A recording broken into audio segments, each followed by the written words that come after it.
Hi friends, welcome back to my channel. I hope তোমরা খুব ভালো আছো আর আমিও অনেক ভালো আছি। অনেক দিন পর একটা মিনি ব্লগ নিয়ে চলে এলাম। সকাল সকাল রেডি সেডি হয়ে যাচ্ছি বড় কাছারি। তোমরা কি কখনো বড় কাছারি গিয়েছো? গিয়ে থাকলে আমাকে কমেন্ট করে জানিও কিন্তু। আর বড় কাছারি যেতে গেলে হাতি গাড়ি করেই যেতে হয়। তো আমার বৌদি এখানে ঠাকুর নিয়ে দাঁড়িয়ে আছে, এটা হচ্ছে ভাইপো। এই ভাইপোটারই পুজো দিতে এসেছিলাম আমরা। বৌদি আর ভাইপো এখানে গন্ডি দিচ্ছে, কারণ ভাইপোর নামে মানত ছিল, মানত পূরণ হয়েছে, তাই বৌদি গন্ডি দিচ্ছে।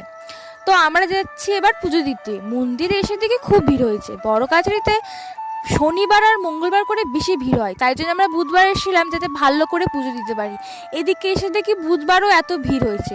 তো যা হোক করে পুজোটা তো এখানে দেয়া হলো। এখানে এসে দেখি সবাই খেতে বসে গেছে। তো বাড়ি থেকে ঘুগনি মুড়ি আনা হয়েছিল আর এখান থেকে জিলিপি আনা হয়েছিল। তো এটাই খেয়ে চলে গেছিলাম একটু পার্কের দিকে। ওখানে গিয়ে অনেক মজা করেছি, ছবি তুলেছি, রিলস বানিয়েছি। তো দেখা হচ্ছে নেক্সট কোনো ভিডিওতে। বা